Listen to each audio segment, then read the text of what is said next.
So Dumba, as we go on with the story, so after examinations or what day among the best 10, what happened? Did you go out of the country to your mom, or what did you stay in Rwanda? What did you come back to Uganda? Nasigala mu Rwanda. Kati mu Rwanda olwokuba nti nno nali siri bulungi nanko wange. Examination zakomawo nga bampadde essomero lye nali nasaba. Kati essomero lye nali nasaba twakolanga essomero lye naliko nali ndyagala nnyo. Kati bwe twali tuli mu kujjuza amasomero gy'onaalaga gy'oyagala ogenda nabiteekamu omuzannyo mungi. Nze nga baana baga nja kusaba bino ebisomero bye sitamanyi ebyeyo mu kyalo eyo. Okitegeera. Little did you know you're going to be among the top 10. Okitegeera. Kati ngenda nga mpandika bino tika ekisomero simanya bakitanga Nyagatale eyo nga baana babeera boogerayo simanya biki nga maze ngenda kukomawo wano private twali tusoma private isomero private ngenda kukomawo wano kwa Kimba ngende eyo. Kati sote zinkubye siri ku street. Abana bangamba nimaganga kati ze bisomero sobola bigendamu abaye ne bangamba gwe boy toyina gyolaga olaba tofuna na kyakulya no ku street genda yo some wabeera yakawunga n'enanka ne beera yo baana geno kulanga kituufu njale esibe enkuba abagayi basiba bango bwe bakawano bagayi ne bagayoga nena obeera tuteeka mu kwa kitogenda nodde ewammwe ebiki. So wali tobeera na uncle kati ngobeera ku street oli ku bbala mwana wa bbala. Wow. Ngangena n'ensula yeyo mu mikwano gyange story okitegeera kati nga mikwano gyange minagingamba baba exams ezazze genda osomere eyo nengenda yeyo mu kyalo nagenda eyo wala asokenzijeko ne glasses olinganga atukubaganya. People need to understand bulungi omaze examination life ya street kati je tulimu tochabe na ango tochabeera waka kambi muno nze nakola examination nga siva ndi abana banyamba buyambi sina jembeera Justin era ndi kusomera awo. What? Nabeeranga okusomero nga nzija n'embuuka n'engwamu ne bandeetere nenzirayo n'enkoma kati bwezaggwera nasigala ku street awo ng'ogenda ne webakako ku mikwano gyo biki paka examination paka exams bwezakomawo nensanga nga babadde bampadde ku ssomero lye nali nasaba ate nga ndisaba muzannyo. Kati abaana ne bagamba sola genda yeyo mu kyalo nze ni mwana wa kibuga nkulidde Kampala kitegeera bwe nze wano nyina kuba Kigali sola kuŋŋamba mu ngende mu byalo by'e Rwanda. Tosobola by then Rwanda imagine by then Rwanda ng'ekyali wansi abaana ne bangamba tolina kyakkola genda bagayi nagenda nentulayo just yawo mukabazi mukananka nane awo nayinzizemu okufuna connection ne maama wange ebweru nga njogera naye mama wange nengena nemuga nangamba genda yo atona akikolera ki. So finally you went to the school. Nendigenda ku 5 yali form 4 Rwanda okola HSC ebera 4 5 then 6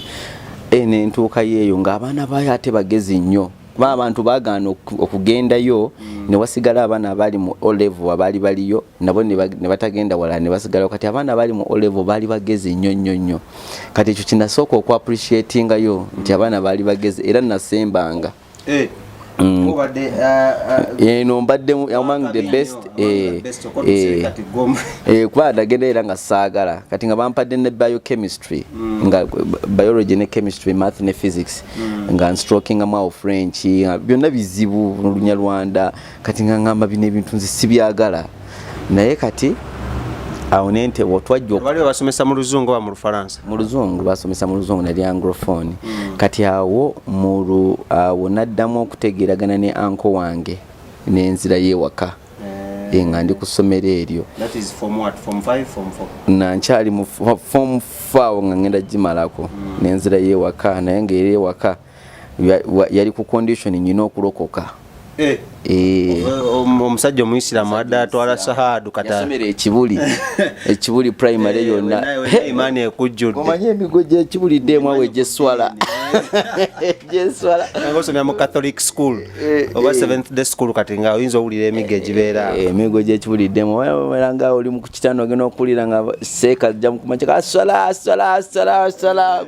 genda wansi w'ekitanda bajja bakujjayo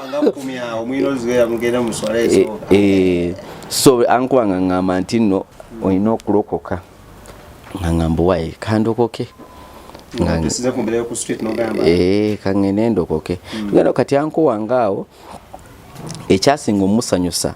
yagenda okulaba results nasanga nga results zange ez'okusomero zaali nnungi nnyo kati neefumitizamu n'agamba owaayi omwana ono abalala tubeera nabo tugamba abaana balungi tebasobola kukola nga ye mu kiraasi kati nambiriivingiramu nnyo era bwe yakomawo najja naŋŋamba bwe nakomawo nga nkoze bubi mu senior fo nantuuza wansi kati nga si bintu byakunnyombesa naŋŋamba nsaba ekintu kyonna ky'oyagala musajja alina sente yalinamu sente ze nsaba ekintu kyonna ky'oyagala okomyewo lipooti ennungi komyawo lipooti ennungi ng'ovudde ku ssomero kubanga nkimanyi okisobola komyawo lipooti ennungi ng'ovudde ku ssomero nze onsabe ky'oyagala ne mugamba bwotyo bweyogedde nenzirayo ku ssomero nakuba winter sanja hakuna mchezo omanyi nga kyenjagala omusaba simu mbaza njagala sina simu sibeerangako na simu nenkuba winter kati ng'abaana abanyarwanda bano ne batyamu nga bamanyi okgendayo nenkuba winter kati waliwo ekikwano kyange ekirala bakiyitanga Fred bambi nga kyagala nnyo ebintu byenkola ng'ayagala nnyo okubeera nange ku lusegera awo kati nga buli mwengenda okuba winter Fred yaŋŋamba muno Muzaffar buli bwogenda okuba winter nzukusa kati nga muzukusa kati bwe namuzukusanga tugenda kati nga abaana bamanyi otujeregaawo nga bibamu tujja bitugamba nemwe mwawulidde ekiro nga Dumba ali mu kuzukusa Fred ngagamba bwabadde amugamba ati bwabadde amugamba Fred mbuzukuka abanyarwanda bagenda tusinga Fred yete yali munyarwanda Fred bali bamuyita muganda naye Fred ekiseera ekyo twali tetumanyi taata we nga mulimu story naye bwe nakomyewo luno yampadde story nga taata we yamutegeera so mama we yali munyarwanda naye taata we yali muganda twali tetukimanyi ebbanga eryo oba taata we yali muganda oba yali munyarwanda naye mu story gye yazze okuŋŋamba juzi wano yaŋŋambye taata we yali muganda. He came and visited you? Yategeera story mu story ye yajja n'ategeera taata we yali ani. Of course sola kwogera story ye wane naye njema kale katuduke muko speed because of time. Abakata omazao, so how do you go from Rwanda to Canada? Kati awo mama wange of course singa bwoba olina abaana bwogenda ebweru ogezaako engeri gy'osobola bajje kati ebintu bya mama wange byatereera ne tuba nga tusobola okgenda then awo nali ngenda kukola senior 6 nga nkyali kweri essomero olwo mama wange empapula ne zijja ez'okututwala then alwo bwe navaawo era navaawo olunaku luno bweruti ne ninnyonnyonyenka era nga nvudde ku ssomero. Headmaster wange oyo yali mu headmaster mulungi, headmaster atanguba yekka ate yali antegeera era antegeera kuba ate eyo nali nyina eddalu naye nga lyo litandise okkendeera kati nga waliwo ebintu byenkola biba bitono enfokasinga olw'essomero naye ng'empale yo ng'ebeera mu balansi ng'enviiri ziba sinsanirire nga nyambala lugabire ekyo kiba kiyimiridde nyambala lugabire thank you yo kati nga teacher ngo headmaster manyi okuntunuulira emabega bw'ati nandeka neyegendera nga yakufa nga yanvaako nga ye kyafaako gaya asoma bulungi ate nga manyi oluzungu yali anjagalira nnyo okubanga manyi kuba yali abeerako United States for a long time nga manyi oluzungu era ne kati we twogerera abeerako ku Facebook nga musajja mukulu abeerako ku Facebook ampita Mr. D ambuuzaako nangamba how are you Mr. D ne mugamba gyendira buli bwe ngenda ekigali kati ngenda kuddayo era kyengenda okukola genda mulaba era ne mulaba ne mutwalirayo ecupa ya wine musajja bamuyita Headmaster Kabaale Edward Kabaale. Kale, so you've gone to Canada obulamu butandisaawo, so how has the journey been? Journey Canada kyeyo naye natuuka yawo nensoma nemmaliriza emisomo gyange nenkola construction engineering nenjimala naye ng'emirimu gyange gye natandika okukola gyali mirimu girimu forestry embeera nkyogera tosala biti ne tubibagabalira ebimu ne tubisimba kyenkola egyo gye mulaba mu firimu egikola embaawo manyi ennyumba z'ebweru za mbaawo so balina okuba nga balina embaawo nnyingi kati Canada ye supplying embaawo ezo ezisinga obungi. Kwanzijukira twasomera I think was it Canadian Prairies nga twanisoma ebyembaawo ebyo biki mubeerayo embaawo nnyingi manyi abantu abatulaba bamanyi tetwasoma sebo mutegedde twayitayoko twaso twaina kuba muno kati kano babifunamu be basoma kwa kati bo babiraba naye ffe babitusomesa natusomesa simanya Bonaparte simulabanga nako munonyeze banga ne bamuzika simanyina singa mbiraba ebisinga ngenewo nembiraba Canada nene nnyo naye ebisinga bye twasomanga mu senior 1 senior 2 nabiraba era mbe ngendeyo nga kandabe wakyali kitu ogenda okulanga bambi okirabye so awo natuukayo ne Canada nenzaala abaana ofunye omukyala nafuna omukyala nga nyina emyaka 22 nga just maze Canada emyaka ndozanga omwaka ogwokusatu nempaza omuntu abakyala kwagayo lecho ezimu kubyagoyo yali yakyaso ayito so akasuka abakyala mbagala nnyo era nabo banjagala naye si nnyo bwentyo siri mwenzi eyasooka kuba mukyala wange era abakyala banaye 1000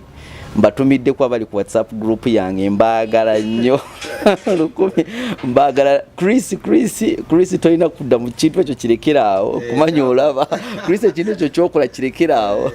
ngata kisussa nyate kisussa nye ekintu ekyo Chris kyokola kale soka tofunye omukyala how has it been marriage and wabira nayo omukyala emyaka 7 omukyala nanzirukako nakiyita kunzirukako nga tulina abaana 2 nanzirukako boss were you guys married like officially over twali tuli married ibintu biri karicho kwa nali nagana ebintu byogenda mu kooti bichi nga sewulira mu kooti eyo nenga twali tuli mu bintu biri culture twakola embaga eri culture y'Ekinyarwanda Nyarwanda byatwali ebweru netumala nayo omwaka awo nga tumaze emyaka 7 yanzirukako nga ndoza mpezeze emyaka nga 28 awo nengenda mu bintu awo oba nali depressed oba ngambe depressed kuba kati ye Canada boba oli n'abaana bomwawukana n'omusajja olina osigala n'abaana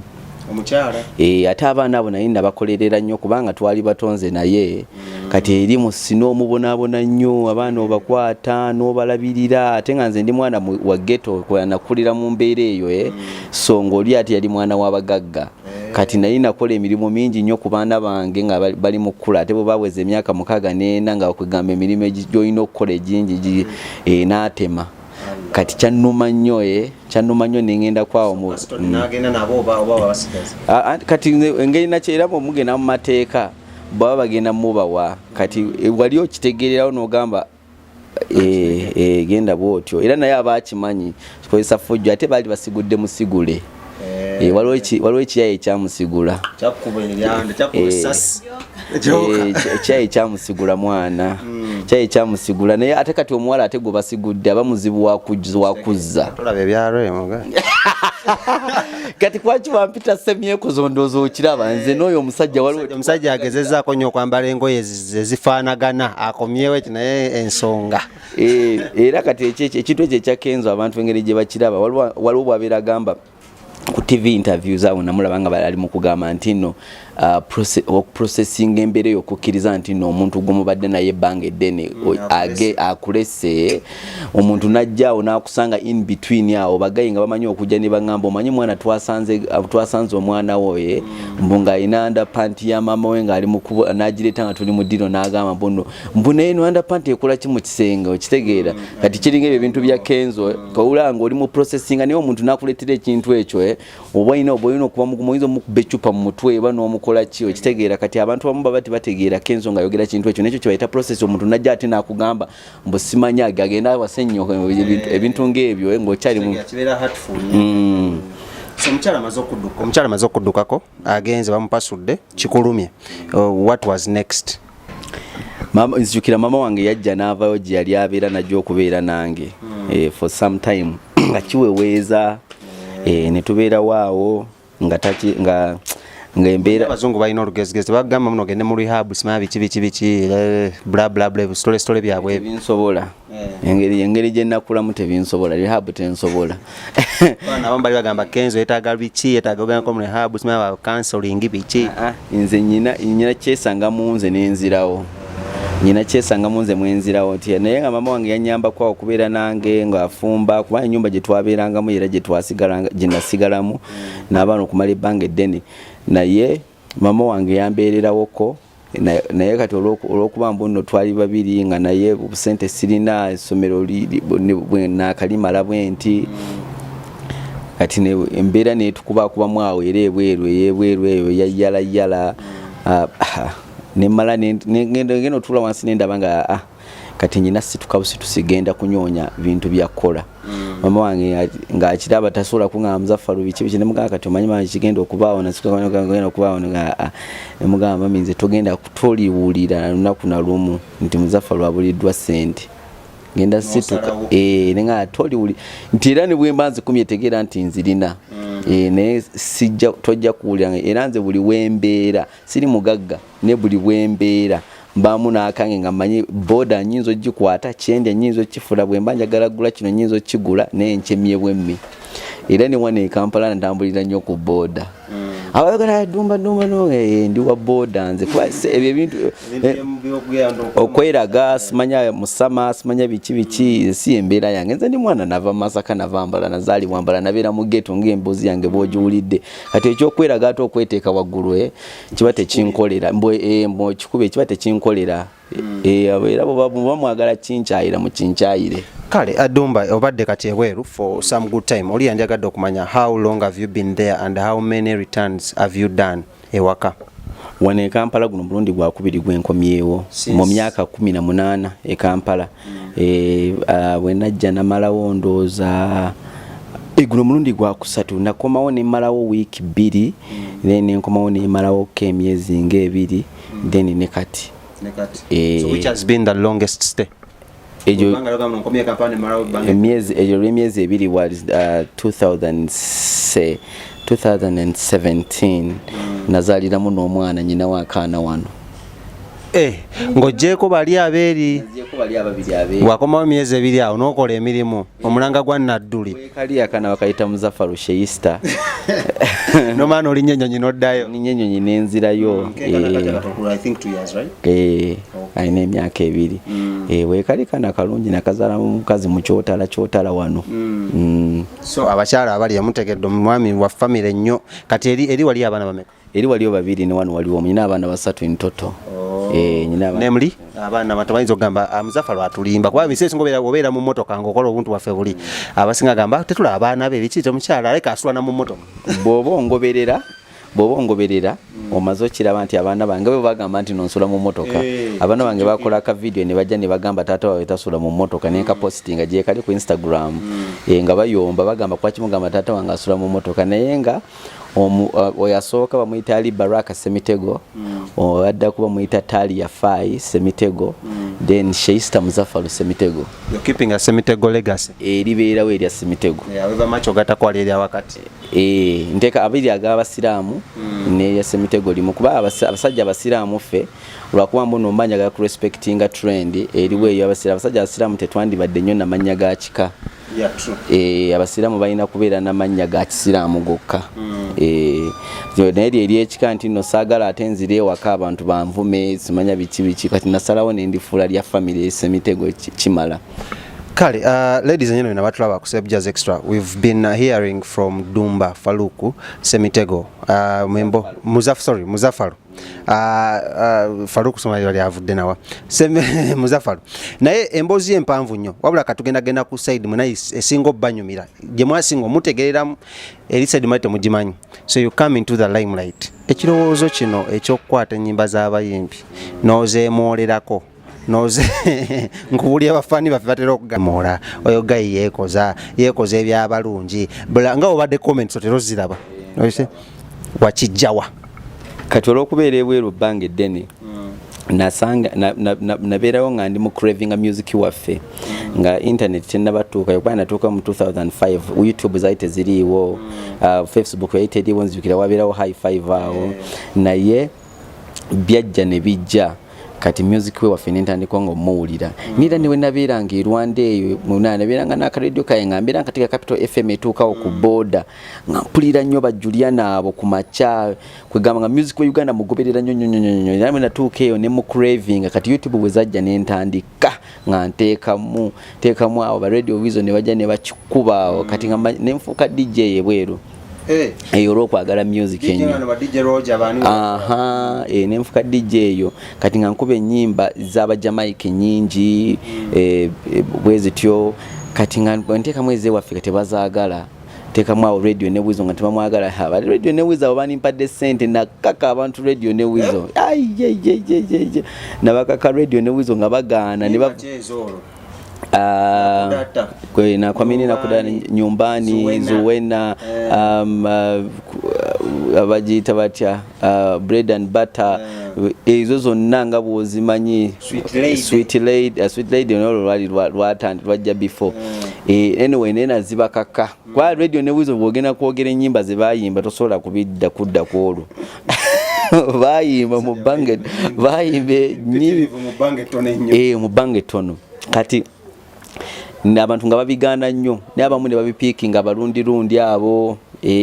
abalundi batuuka n'ekiseera ne batwala radio ng'ekuba nnyimba za Uganda nga bakuba nnyimba za Uganda naye nga nkimanyi mbu nno nateekamu ennankani akasunda baasa awo kuba abalundi bakolaga nnyo diaspora n'ewaabwe bikwatagana nnyo so kuba mama w'abaana bange Murundi so kyobola bamuno ndi mukuboogerako nabeera nnyo nabo era bwe mbabeera mutosola tebasola tegera muno siri njogera olulimi lwabwe bulungi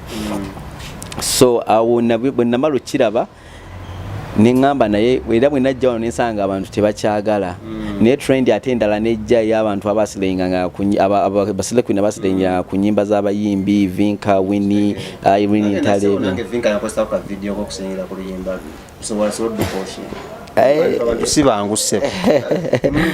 kati awo buli bwe ngendayo nga ndaba abaana banjagaza ennyimba kuba bwe natandikira ate okubeera nga ngenda n'enzija ennyimba olwa social media ezajja kuba Instagram ejjada ate no YouTube n'ogifiisaamu katono kati ng'oluyimba baluteekawo Vinka n'agala luno lwe rutina n'ogenda n'olaba baselekwini balusirengera luno luyimba oyo n'ogenda n'olunyonyako kati nga bamanyi okuzinjagaza engeri gye beemoola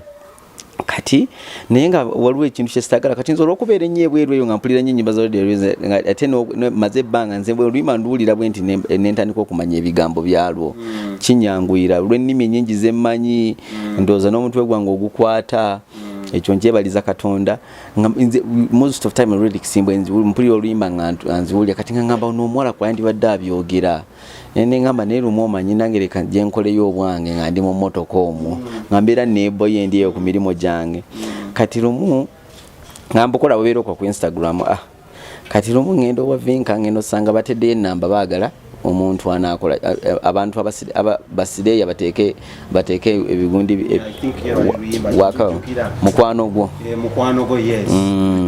omukwano gwo kati bagala basireya basirenge baweereze bapostinge kati nange nengamba kwaliko n'akasente ate kwaliko kasente akasente kajja luvannyuma simanyi saddamu kugoberera waliwo yagira challenge za kasente ziwe zajjira nga osimanya ogira ta video akana bakasi bakatekako miliyoni emu babebe kulu mbajukira nga babikola ashiba naye nabikola bagenda batandika kubikola after na anyways nze akasente sakafuna n'ekye nakola ka video kange ak'omukwano gwo mu mmotoka naye nambadde ekikofiira bwekiti kino ekihuudu nemala nenkaweereza ku namba gye baali bateddewo kati omuvubuka yali ndooza running social media platform eya Vinka naddala Instagram eyo n'akalaba naye nagamba banaye nagamba kana akantu kalungi kumacha n'akateekayo kati kumacha nze simu yange sigenda nayo ku mulimu njireka mu kampu gyembeera nengenda nenkola ate nekawungezi nkomawo nenzija nendaba ebirimu nendaba feeds zange ngenda okukomawo ngenda osanga essimu yange mulimu baba followers 6 abazze oba baali bameka ngamba yiye kiki ekyabaddewo wano ba followers 6 ngenda otunulako ku ssimu bwenti ngenda okulaba abantu ba mentioninze banaye ba followers 6 abo bano tebagenda nga bakyalimu era bwoba omanyi wava kwako akayimba ka mukwano gwo nojje wange banaye nkwebaza nnyo abo ba followers bange 6 abajja ku mukwano gwo so nenkalaba nengendo wavinka nisanga bampostinze naye nga mama ko kavika nankani kange ke bapostinze nga abantu bakogeddeko kaina views nyingi ya just mu lunaku nga abakazi bambaga bana omwana alina amaaso amalungi bana omwana kati nga waliwo abajja ne bagamba no this kind of man talikawo za kameza I know the haters babeerawo with this kind of man talikawo za kameza simanya I wish I had a gun nali mutedde pisosi mu mutwe wala ni bagamba ye kino kyabaki labagamwa kwegamba ngeina comments nyingi ate mbuno comments ezabuli kikakate mbuno simanya chibichi kati ate akwakana kanyako vinka kalika vinka naye n'obulala obwaddako bwali bukolera nnyo abayimbi abo bw'oteeka ya akantu kange kafuna nnyo reactions kafuna nnyo reactions naye nga ng'ovudde ku vinka abaddamu okubeera nga bampostinga tebamentioninganga bajjanga ne bansanga ne bandaba then ne bakwata akantu ne bakajjayo ne bakakanyugayo ne kafuna reactions nga ziri naye nga tebamention kati reactions ezo najja nenzimanyiira era kye kintu ekyenkulaakulanyiza najja nenzimanyira nti nno bantu banvuma abalala banjagala najja nenkimanyira nti bwekito bwe kiri kati oluvannyuma ndoza batandika okola kuba oluvannyuma abantu batandika okubeera bali mukaaga batandika okubeera nga bagenda bagamba naye ono bamuyita Ddumba jjukira nabajja wa Vinka kati bagoberera Vinka ati omuntu asobola okuba nga agoberera Vinka abasobola okugoberera Winnie Nwaji John Black abeera mu saako ezo kitegeera kuba abamuntu ayagala music kuba nze sali muyimbi asaachi ne bw'oba osobola ofuna omuntu oyo nga yayagadde ekintu kyange kitegeeza ayagala abayimbi abo bonna abasinga kati nze buli bwe nateekanga yo ne wogaana okumentioninga ng'ona mentioninga nga mpandiikako nga ngamba ono bamuyita Ddumba kati bagamba bamuyita Ddumba ng'omuntu anfollowinga kati nga bawera 10 nga bawera 20 kati ababiri nga be bagenda kati nyine ekikosi my friend aya era ba artist mbasekeredde kuba kati sina kukola luyimba lwa artist amanyikiddwa kati nkola nyimba z'abaana batamanyikiddwa abantu ne bazaagala ne babamanya okitegeera you're contributing something to the music industry kinene nze ndipiira bwe batu babangamba neera nakikiriza ndipiira for industry yagalagaana abayimbi bano basasulwa to perform n'enyimba zaabwe zino zikola ne zikufuna views ne batunda ne bagenda ne bafuna ebivulu awo omuntu yandyebuuza muno Ddumba tewali ansasula nkikola lwa mutima nakwagala kyogamba omanyi bagamba omusajja analya ku ntuuyozo ezo ntuuyozo kyogamba muno tokifunangamu idea oba toli muyimbi yali akukinyako nagamba avi Ddumba kankuweerezeyo kala artist teri muyimbi ate ndooza n'abayimbi banneewala kati oba onansasula oti oba onampa mmeka oba onampa mmeka kuba kati nze nkola ka video ne kagenda mu bantu miliyoni nga kali ku luyimba lwo oba ogenda kunsasula sente mmeka ng'oyinza ogenda ku radio 5 ne bakuba oluyimba lwo ne tutafuna effect lwa miliyoni y'abantu kubanga balufunye kitegeera kati oyinza okuba kati tebakuwa request za kusasula do they give you request okukola ennyimba zaabwe abantu bajja mu eddimya n'ajumba nkwatiraako nemukwatirako nemusitulirako what criteria gyokozesa okugamba muno olugenda dukola osigenda dukola lulungi jjukira ndi DJ oluyimba kasita lunkwata ate nze telunkwata nga tebajja ddwagala era nze ngoba bw'oyagala nonkyawa bw'ojja ng'oluyimbawo terukwata oba olyani waliwo omuntu eyampa oluyimba simanya lwali lwa Chameleone ne Afrigo Band bantu mbaagala nnyo bantu bange nnyo naye namuvuma n'omuvuma production yali alimu engeri gye baali balukoze namugamba bino sola bikola nsonyiwa kubanga teluli quality tali mu sound mu biki kuba kati ekintu ekyo nange njagala oluyimba nga lunyuma togenda kundeetera luyimba era kyekyo lwaki nange nzikiriza noba nga sijja kwagala omuntu ansasule kuba bwonsasula ntandika okugwa otandika okunkozesa ebintu ebibi okitegeera kikole gwamanyi nyenyonya vibe yakyo nebula naye kati nze nkimanyi mbuno brand yange bwe nagibuildinga kati nga Coca-Cola eyinza okwagala ngikolere oba tebaagala balekeyo naye nga nze nkimanyi brand yange engagement gye nnyina oba ne bwembeerezaamu nga nkola bwe nti abantu ne bajja basobola okuneetaaga ne bampa sente eziwera nga zirabika naye ng'omuyimbi si yazze okumbribinga okitegeera ng'omuyimbi si yazze okunkolera okukola ekintu oba kati nga kati oba nali kyogedde kati nga kati waliwo show gye nyina gye njagala okukola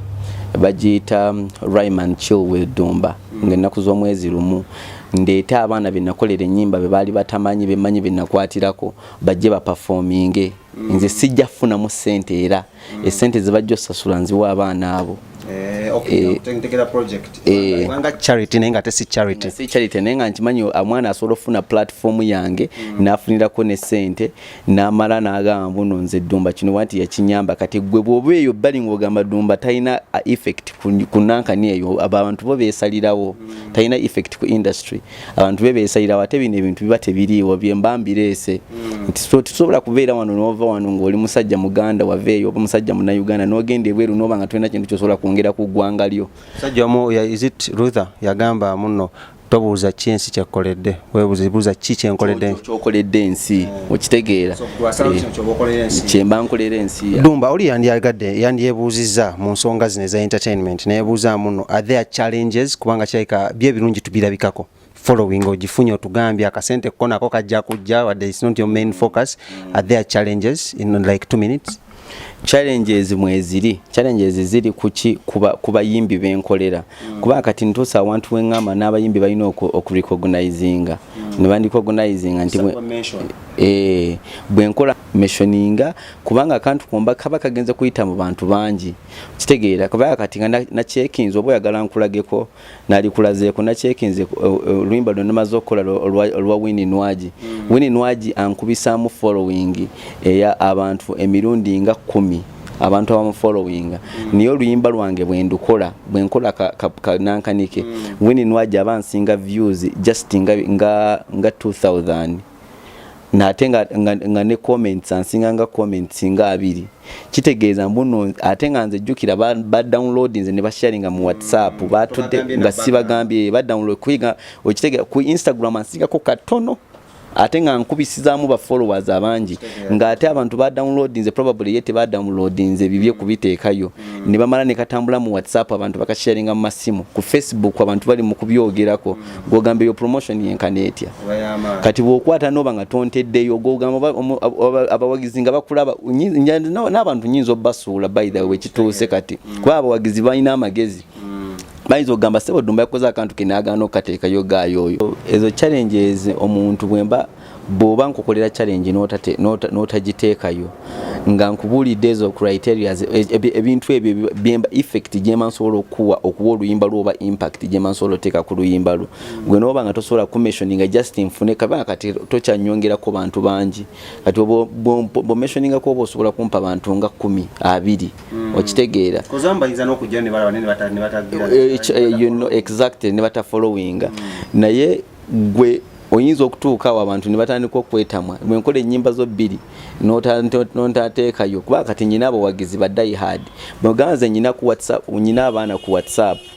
abaana buli bwenteekayo ekintu nenkipostinga bayinza okukola WhatsApp status okuva waggulu n'otuuka wansi nga konna kuliko face yange abaana bampostinze kati imagine bamalala bameka abajjawo ne batwala bameka abajjawo ne batwala nenga ndi ku luyimba lwo lwendi mu kufana lwo okitegeera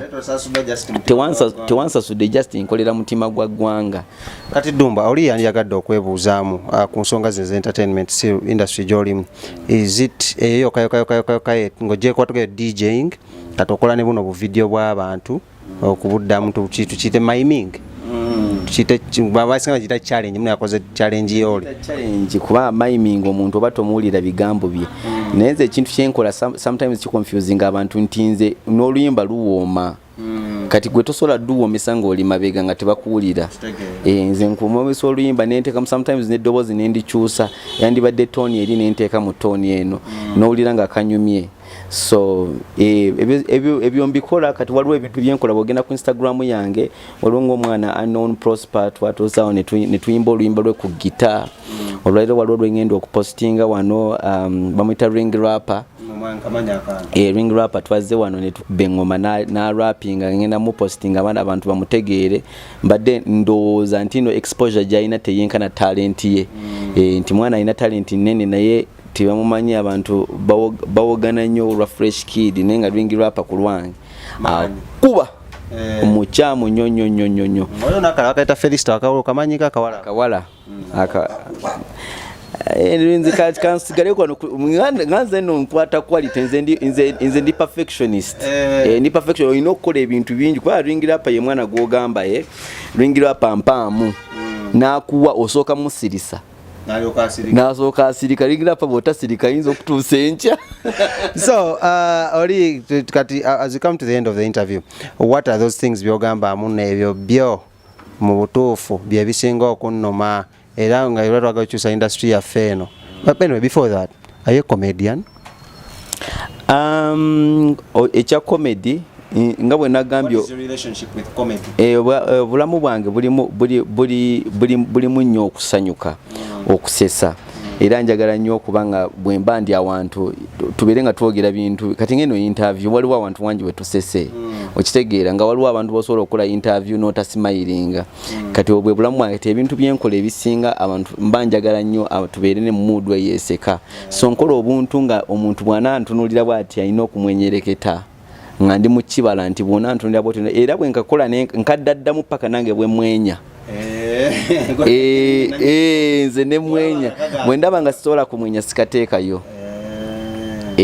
So abantu abangi era Muhanji yampandiikira ko Mwanji yasooka okumpandiikira tayagala nkyogere naye nja kyogera Mwanji yasooka okumpandiikira Mwanji saakunyonyaako wali ku mullo mullo Mwanji saamunyonyaako Mwanji gwe wasooka okumpandiikira naye bwe yampandiikira bw'ati nambuuza hayi kye namuddamu namugamba mbadde nkimanyi ojja kunnyonya naseka shiwalite wali wajijjawa kubanga nkimanyi Muhanji akwatagana ne comedy so yagala nnyo ebintu era kyaddamu naye nangamba webale kusirwala mwana ye muziro so comedy bwati bwaba related nti ebintu byange byonna mba njagala bibeeremu essanyu ne comedy abantu abasinga balooza nga Muhanji yandaba mu comedy alooza ndi comic era n'aba comedian abo bwe twasinkana bangi ndoozo balaba bampostinga nti bwe twasinkana twa blendinga bwayogera akantu mba nsobola okwogera akalala akanasesa akakuba kali so indoza comedy mwali naye nze nkiyita art ekintu kyange nkigattagatta nenkiteekamu music nenkiteekamu art nenkiteekamu ennyambala nenkiteekamu ennimi nenkiteekamu ebintu bibiri nenkiteekamu science kwegana n'osanga kintu kimu era kyekiba kibiitinga mind y'omuntu mbaera mbagamba no video emu omuntu alemo ojjukula neba viral nze kukolera video 50 nga gali viral okitegeera. You have a team, a creative team nga tulaba muno omuntu nga branding nga gwenzo gamuno kanteka creative team gye tuyiya nayo concept ene gendo okudda kwa kino genda maso ojina oba Dumba is a one man Dumba nze nkikola nze kabwomu omu yekka idea ebeera wano era buwembo yabadde wano ne ring rapper nembagamba tugenda kukwata kagali kabadde kali wano ga ring rapper agenda kukolera kwa kakagali ne bwembo yagenza okirawo n'agamba okimanyi kituufu ne bwegamba tugenda tuula wano ring rapper ajja kujjamu awo ambeere nga mugambi abadde ayitawo n'akagali kano nga ring rapper kubamu awo okitegeera ng'era era nga bwekito bwe kivaayo kuba abaana babeera n'obugaali naye nga nakirabyawo just awo ebbali kano kabbandana kafaanananga obumuli w'engeri gye buba buli abakazi baba nnyo attracted kabadde ka black akali akanga aka pink kagize kagubye bali mu kooza naye abakazi baagala nnyo kale ezo bwagitunulako batayagala gijjako maaso so those are some of the things nano kompadde naye kasijja kagamba naye kankakutte kansirike kwemoola okwo mu video okwo nenemo nange bampuzeneko kwemoolamuko waliwo omuvubuka bamuyitaani awo presenter bamuyita Mr. Handsome abakazi bamuyita Mr. tomumanyi watu yagala mwogerako ku show yo Mr. Handsome tebakumanyi kale okunoonyako kwanze ndi king nyonya Mr. Handsome abakazi bamuyita Mr. Handsome anyway naye nga waliwo engeri abakazi bali ebintu bye baagala kugamba oba totunza abakazi oba oli muloosi kati ensonga eyo mugitegedde kantandikira awo gwe bwolanga okola ekintu kyonga abakazi tebakigula n'abaana bakazi bebakwata abaana ku mukono ne bagenda ne bagula bw'okola ekintu kyonga abakazi tebajja kugula nnyo n'abaana manya nti n'ogenda funa kitono fasida tulina budde awo ngenda okubuuza ekibuuzo Dumba obudde obujjawa obudde mbujjawa obudde obwange kati ndoza oba emyaka gye ntuuseemu sina bintu bya kwekulula nnyo n'abantu sekula sewuba ubanywa n'abantu ebintu byakatijjo n'abantu biki ate n'omulimo gwange gumpa time nti omulimo gwange mbeera nzeka n'enkola olunaku lwonna nga ndi nzeka so bwe mba nyina music gwe mpulira muteeka mu matu bwe nvaayo nyingiramu n'embeera nzeka abantu bange kati ennaku zino bantu ba ku social media nagenda osanga ne baganda bange bwe nagenda okusakwaga namala okwawukana ne yali mukazi wange mama w'abaana bange abantu abali mu sako zange bandagamba nno tebannumirirwa ate nga abantu bangi nnyo bayagala kuba nze ndi muntu onyina omutima guli open ndi open book bwondaba bwontyo bwondi abantu bagala nnyo okubeera nange naye nagenda okusanga abantu bonna banvuddeko tewali muntu n'omu ali nange kati nenjigayigaawo mbu nno omuntu weekululamu katono naye okitegeera n'osigala kuba sikikola mbu nno saagala abantu nkikola justice serumya mu maaso eyo era bwe mba nkuwadde nze sikuwangu nno nkugabidde mbu nno ngenda kyuka mbw ate oŋŋaye mbuno negwe nakuwa naye tewampa oyinza okyuka nosanga omuntu ali mu kuwema ngagamba ate ng'obadde omuyambi era bwe nkuwa ŋŋenda bugenzi kati mu kifo mu kwewala ebyo byonna mbeera nzeka kati music yafuuka mukwano gwange mukwano gwo ne family yo partly mukwano gwange ne family nga ne bwe omuntu bwajja nga alina omutima mulungi nga lo tewali muntu gwenjandiriza bubi abantu bwemulaba era nkurespectinga ne twogera ne tunyumyamu emboozi awo ne tukikuba naye nga sirumba bantu nti no tugende tubeere tusocializing ennyo ebintu ebisinga nabivaako ebyali bitupira mu mwenge sigunywa sikozesa biragala ebyo mbeera soba saawa yonna ate omuntu abeera soba saawa yonna aba alina okukola ekintu ekyo ate mbwe ekintu ekyo kati nakiwa time mungi bwe mbanga sandibadde bwenti nga twandibadde nga mumanyi nga saakiwa time time mungi nnyo kifunyeemu nga bwe nagambye sinakifune nga kati ndi mukifunamu interview eno ndi mugifunamu kuba kati abantu bangi nnyo bagenda kumanya bagende banfollowing ejjukira eri brand gem building nti neesobola okuva ku gwe wankubadde naawe olowooza ondyako nkulyako nnyo gwolabye nkuzibuwaliza mbuno simanya biki kubanga nkumanyi nkufunamu ate nfunye ekinyamba ekinsanyuse nnyo okuba nga wannyonyeza gamba kubanga kati nze bwenza n'okujja n'okunyoonya n'oŋŋamba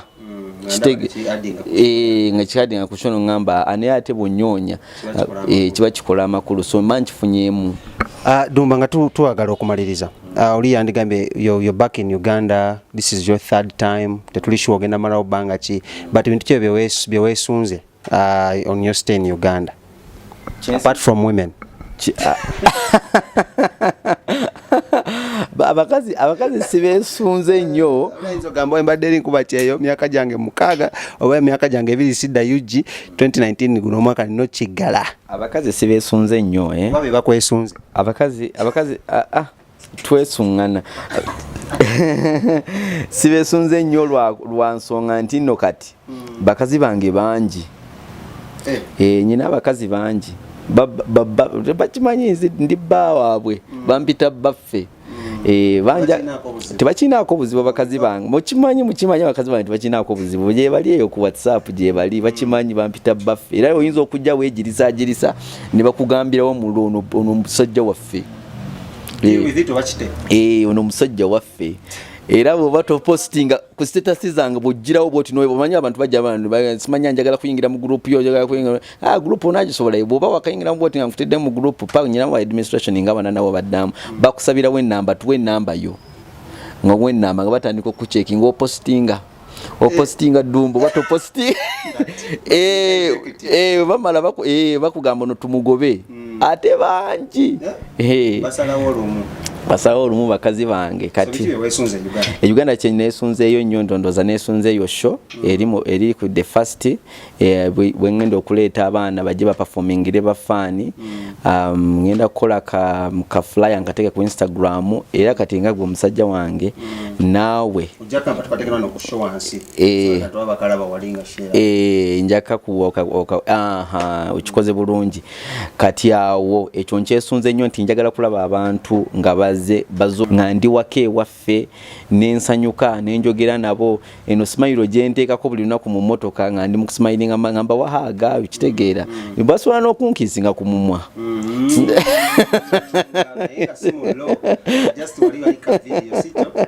byonna. Anyways, we've been chilling today with Omwami Amanyiddwanga Semyekozo. How do you feel about that tagline? Semyekozo nkyagala nnyo kubanga nga bakimpita omanyi kuba kiba kimpita nkyagala kubanga kikwatagana ne Kenzo ate ndi muwagizi wa Kenzo nnyo team before why simanyi ayika yematira musuuza teyematira kyali wange teyematira nkimanyi naye that's why nze simuyita na Eddie Kenzo muyita musuuza mwagala nnyo first of all munamasaka second of all alimu olunyarwanda nganze third of all embeera gye yakuliramu third of all yakulira mu mbeera embi nange gye nayitamu ko ate kati ekirala ekira mukazi nanzirukako naye nanzirukako ebintu ng'ebyo kira bebe kulu tamwagala nange tanjagala wegaba ebintu ng'ebyo. We're together,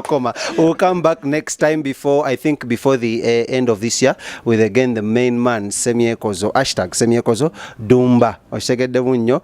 Semitego okitegedde bunyo neryo busiraamu nalyo alirina Muzafaru terisalwako guys temusala kulinnya ly'omukulu But anyway, thank you so much for chilling with us tonight. My name is Shadik,